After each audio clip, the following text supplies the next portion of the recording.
Good morning, good afternoon, good evening, good night, good day to you, depending where you are in the world.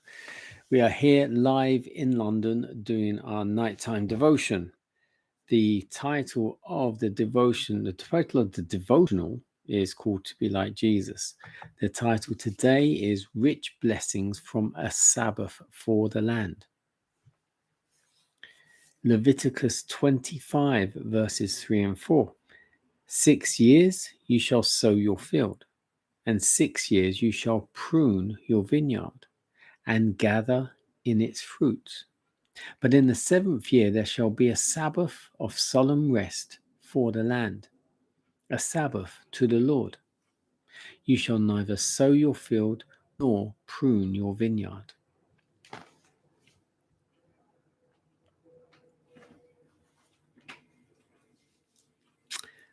The Feast of Tabernacles, or the Harvest Festival, with its offerings from orchard and field, its week's encampment in the leafy booths, its social reunions, the sacred memorial service, and the generous hospitality to God's workers, the Levites of the sanctuary, and to his holy children, the strangers and the poor, uplifted all minds in gratitude to him who had crowned the year with his goodness and whose paths dropped fatness. By the devout in Israel, fully a month of every year was occupied in this way. It was a period free from care and labor, and almost wholly devoted, in the truest sense, to purposes of education. In apportioning the inheritance of his people, it was God's purpose to teach them, and through them the people of after generations, correct principles concerning the ownership of the land. The land of Canaan was divided among the whole people, the Levites only as ministers of the sanctuary being accepted. Though one might for a season dispose of his possession, he could not barter away the inheritance of his children. When able to do so, he was at liberty at any time to redeem it. Debts were remitted every 7th year, and in the 50th year of Jubilee, all landed property reverted to the original owner. Thus, every family was secured in its possession, and a safeguard was afforded against the extremes either of wealth or of poverty.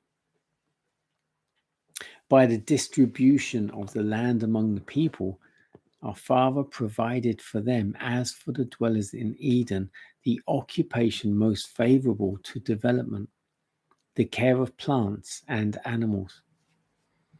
A further provision for education was the suspension of agricultural labor every 7th year, the land lying fallow and its spontaneous products being left to the poor. Thus was given opportunity for more extended study, for social interaction and worship, and for the exercise of benevolence, so often crowded out by life's cares and labors. Were the principles of God's laws regarding the distribution of property carried out in the world today, how different would be the condition of the people.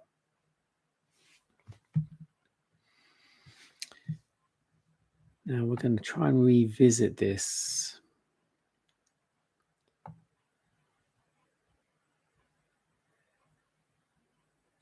So every 7th year. So basically it's saying that you plow, plant seed, grow, harvest for 6 years.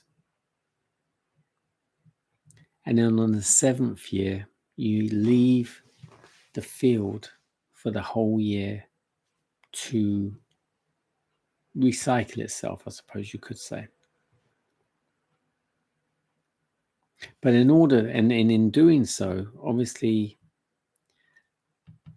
things will still grow.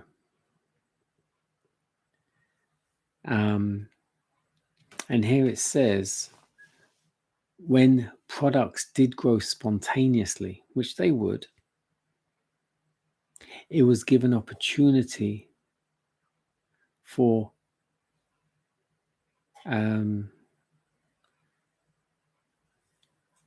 the poor to go and feed themselves with whatever was growing there in the time that it wasn't being used, which I think is beautiful.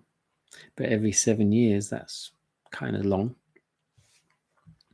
But it also talks about the year of Jubilee, which is the 50th year.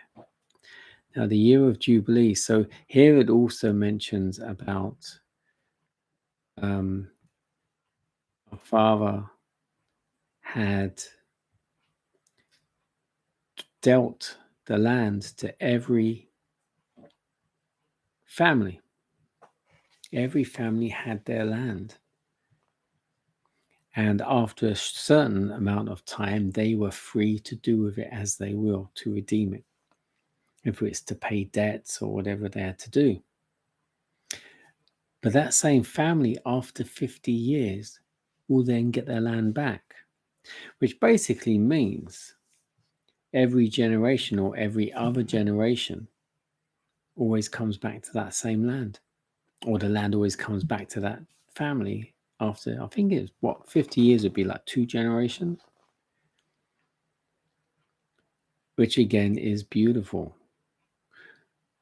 And it doesn't allow anyone to get greedy. It doesn't allow anyone to have far more than anyone else. It's kind of like a restart. Every 50 years, the land goes back to how it was, and the families have exactly as they had 50 years ago. And then the whole bartering, who is doing what, and it all starts all over again. But that's going by God our Father's rules. And of course, as humans, we then start making up our own rules, our own regulations, our own laws, over and above those that our Father gave us. And as is quite rightly said here, were the principles of God's laws regarding the distribution of property carried out in the world today, how different would the condition of the people be? It sounds more like a socialistic or communistic way of living, but there's really nothing wrong with that if you really think about it. It's only because we get greedy, we're conditioned from school, from young, from our parents, we're conditioned to get a good job, get lots of money, buy a house, buy this, buy that. And it's not really needed, because the more you get, the more you need to make, more money you need to make to maintain what you've got.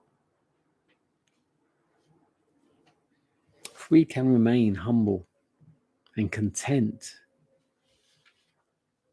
with what we have and what we get, there's absolutely no reason why we should want more and more and more. We have to remain humble.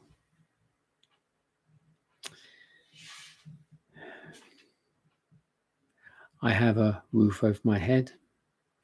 I have a bed to sleep in. I have food on my table. What more can a man want?